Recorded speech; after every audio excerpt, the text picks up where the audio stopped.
ಎಲ್ಲರಿಗೂ ನಮಸ್ಕಾರಗಳು.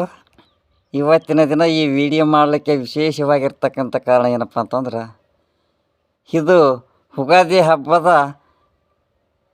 ಹಾರ್ದಿಕ ಎಲ್ಲರಿಗೂ ಶುಭಾಶಯಗಳನ್ನು ಹೇಳುತ್ತಾ, ನನ್ನ ಹೆಸರು ಈರಣ್ಣ ಎಂಬ ಸಾಹಿತ್ಯಗಾರ ಬೀರ್ನವರು.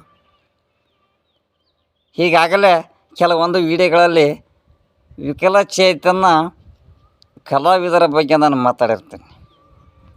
ಆ ವಿಕಲಚೇತನ ಕಲಾವಿದರ ಬಗ್ಗೆ ಯಾಕೆ ಮಾತಾಡಿರ್ತಾನಪ್ಪ ಅಂತಂತಂದ್ರೆ, ಅವರಿಗೆ ಎಲ್ಲಿ ಕೆಲಸಕ್ಕೆ ಹೋದರೂ ಕರೆಯೋರು ಇಲ್ಲ, ಭಾಳ ಕೇರ್ಲೆಸ್ ಆಗಿ ಮಾತಾಡ್ತಾರೆ. ಅದಕ್ಕಾಗಿ ಅವರಿಗೆ ಕೂಡ ಉಪಜೀವನದ ದಾರಿಯನ್ನು ತಾವು ತೋರಿಸುತ್ತಾರೆ ಅಂತ ಹೇಳಿಗೆಸಿ ಅವರ ಉಪಜೀವನಕ್ಕಾಗಿ ತಮ್ಮಲ್ಲಿ ಶಕ್ತಿ ಇದ್ದಷ್ಟು ಸಹಾಯದಾನ ಮಾಡುತ್ತಾರೆ ಅಂತ ಹೇಳಿಗೆಸಿ ಈ ವಿಡಿಯೋನ ಮಾಡಿರ್ತೀನಿ. ಯಾಕಂದರೆ ನೀವು ನೋಡಿರ್ತೀರಿ, ಎಷ್ಟೋ ಜನ ವಿಡಿಯೋಗಳು ಮಾಡ್ತಾರೆ. ನಾನು ಯಾಕಪ್ಪ ವಿಕಲಚೇತನ ಕಲಾವಿದರ ಬಗ್ಗೆ ಮಾತಾಡ್ತೀನಿ ಅಂತ ಹೇಳೋಕ್ಕೆ ಇಷ್ಟಪಡ್ತೀನಿ.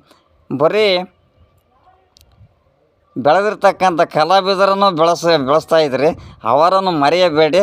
ನಾನು ಕೂಡ ಇಲ್ಲಿ ನೋಡ್ರಿ, ಈ ರೀತಿಯಾಗಿ ನಾನು ಕೂಡ ಅಂಗವಿಕಲ ಆಗೇ ಇರ್ತೇನೆ.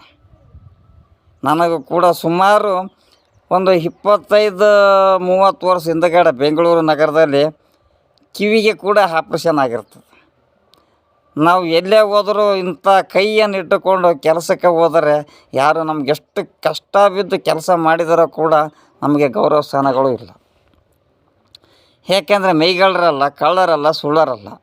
ಅದಕ್ಕಾಗಿ ನನ್ನ ವಿಡಿಯೋಗಳನ್ನು ನೋಡಿರ್ತಕ್ಕಂಥ ಪುಣ್ಯಾತ್ಮರು ಲೈಕ್ ಆಗಿದ್ದರೆ ಶೇರ್ ಮಾಡಿ, ಕಮೆಂಟ್ ಮಾಡಿ, ಫಾಲೋ ಮಾಡಿ, ಯೂಟ್ಯೂಬ್ದೊಳಗೆ ಸಬ್ಸ್ಕ್ರೈಬ್ ಆಗ್ರಿ ಅಂತ ಹೇಳೋಕ್ಕೆ ಇಷ್ಟಪಡ್ತೀನಿ. ಇದು ಯಾಕಂದರೆ ಅನೇಕ ಜನ ಏನೇನೋ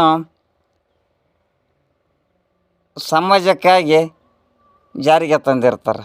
ಈ ವಿಕಲಚೇತನ ಕಲಾ ಬಳಗದವ್ರಿಗೆ ಯಾವುದೇ ರೀತಿಯಿಂದ ಏನು ಸಹಕಾರನೇ ಇರುವುದಿಲ್ಲ.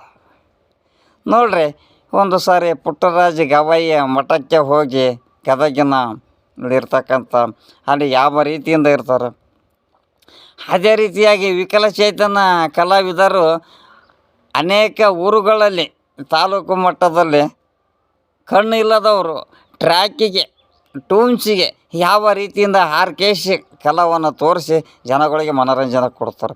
ಅಂಥವ್ರಿಗೂ ಕೂಡ ನಿಮ್ಮಲ್ಲಿ ಶಕ್ತಿ ಇದ್ದಷ್ಟು ಸಹಾಯಧನವನ್ನು ಮಾಡಿರಿ. ಇದು ನನ್ನ ಸ್ವಾರ್ಥಕ್ಕಾಗಿ ನಾನು ಹೇಳ್ತಾ ಇಲ್ಲ, ಸಮಾಜದ ಸ್ವಾರ್ಥಕ್ಕಾಗಿ ದೇವರು ನಿಮಗೆ ಶಕ್ತಿಯನ್ನು ಕೊಟ್ಟಿದ್ದಾರೆ ಮಾತ್ರ ಅಂತ ಹೇಳೋಕ್ಕೆ ಇಷ್ಟಪಡ್ತೀನಿ.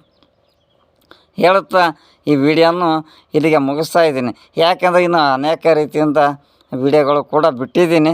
ದಯವಿಟ್ಟು ಇದರೊಳಗೆ ಏನಾದರೂ ತಪ್ಪಿದರೆ ಕ್ಷಮಿಸಬೇಕಂತ ಎಲ್ಲ ಸಮಾಜದವರಿಗೂ ಕೂಡ ಮನವಿ ಮಾಡಿಕೊಳ್ಳೋಕೆ ಇಷ್ಟಪಡ್ತೀನಿ ಅಂತ ಹೇಳ್ತಾ ಈ ವಿಡಿಯೋ ಮುಗಿಸ್ತಾ ಇದ್ದೀನಿ. ಜೈ ಹಿಂದ್, ಜೈ ಭುವನೇಶ್ವರಿ ತಾಯಿ.